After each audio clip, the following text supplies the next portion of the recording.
Today we're going to explain why getting the best deal is the worst deal for your brand.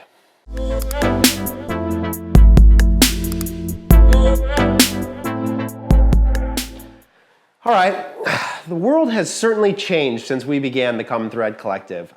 Early on, when we would pitch clients about Facebook advertising, either the brand had not yet begun to advertise on Facebook, or they were deciding between one or two potential partners to make a decision. These days, the ecosystem is completely different. There are hundreds of marketing agencies that provide paid media services. And usually when we're speaking with a client, they are interviewing 5 to 10 different agencies to make a decision on their services. This is very common. We understand competition, we appreciate competition, we've never been afraid of competition, but one of the diseases that happens when this marketplace begins to be affected this way is that clients begin to think about price as the primary decision maker for who they choose as an agency. So what I want to do today is I want to sort of go after a disease of our industry. This may be a touch controversial, but I don't care because I'm repeatedly seeing clients make bad decisions that will end up hurting their business. So my goal today is to help you understand agency economics so that you can make the right decision in hiring an agency. So we're gonna wheel in a little whiteboard. What I want to do for you today is I want to give you a little bit of understanding about how agency economics work and why you need to deeply understand and consider this when making a decision for an agency. So I'm going to walk you through a very simple example of what the kind of service cost might be on the business that you're receiving from a potential agency partner. So we have here my great drawing. We're going to call it a junior media buyer. Because where this disease really gets infected is in brands that are sort of at the bottom of the market trying to make a decision about who to hire. So we're going to use a junior media buyer. So this is an entry-level employee. So I want you to remember, as I'm talking about this, I'm not talking about deep experts. I'm talking about employees that are maybe have their first job as a media buyer or are earlier on in their career. So just keep that in mind as we emphasize the cost structure. So let's use just a ballpark median number of an entry-level media buyer might cost $60,000. Now this ranges. At CTC, our entry-level media buyers make more than this, but let's just say that in general, a baseline is $60,000. That means for every junior media buyer, the cost to the agency is $5,000 a month in their base salary, right? 60K divided by 12, $5,000.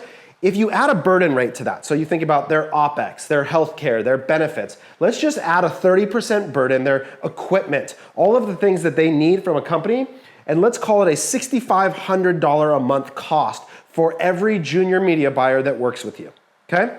So at an agency, a great agency functions somewhere between 20 and 30% margin. That is a really healthy margin business for an agency. So if the agency's goal against that $6,500 in cost is 30% margin, they need to be making $8,500 a month per junior level employee. Now, as you think about senior employees, you can just take all of this math and move it up. If someone's $100,000 a month, you can just keep moving it up. And what I can tell you is that great media buyers are not cheap. So if you want a great media buyer, they're going to be very expensive. So agency goal, 30% margin. That means a junior level employee is $8,500. So if you're on the phone with a potential agency partner and they tell you, we have 2 media buyers on your account and we can work with you for $2,500 a month, okay? Which is a price range that we are seeing clients be offered to receive quality media buying service. So just if you do that math, 2 junior level, again, entry level employees, junior media buyers, that means the agency goal is to make $20,000 in that business.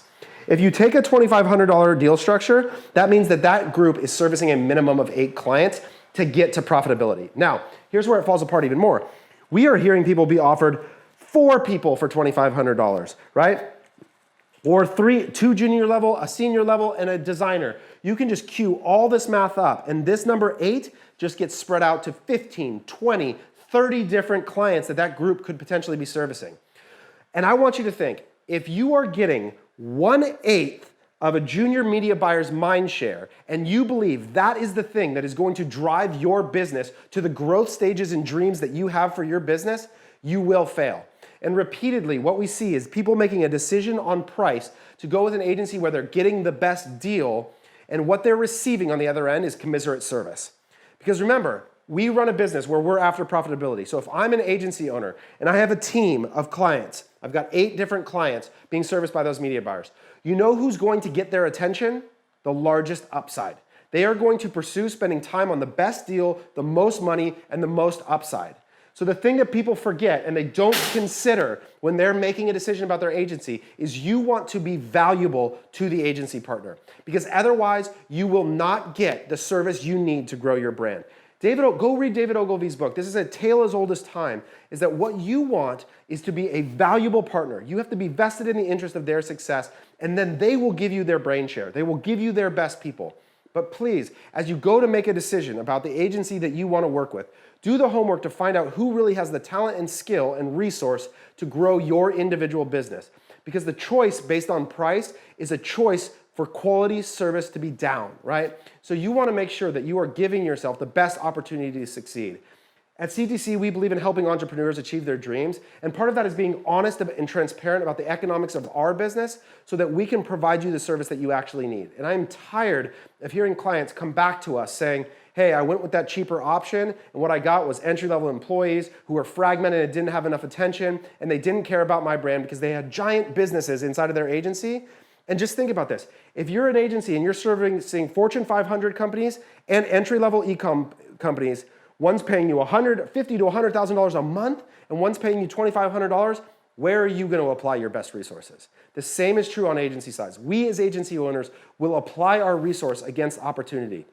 So as you consider that, make sure that you are valuable to the business that you are going with, and that the deal structure you're after isn't one that relegates you to getting tiny portions of people's brain share, because you will not succeed. So I'm just tired of seeing businesses be taken advantage of and the race to the bottom in pricing. Instead, let's fight for the quality of who will create the outcomes that you want and make decisions, because the economics at the end of that deal, the one where you make a bunch of money, will be way better than the one where you get the cheapest service. Thanks.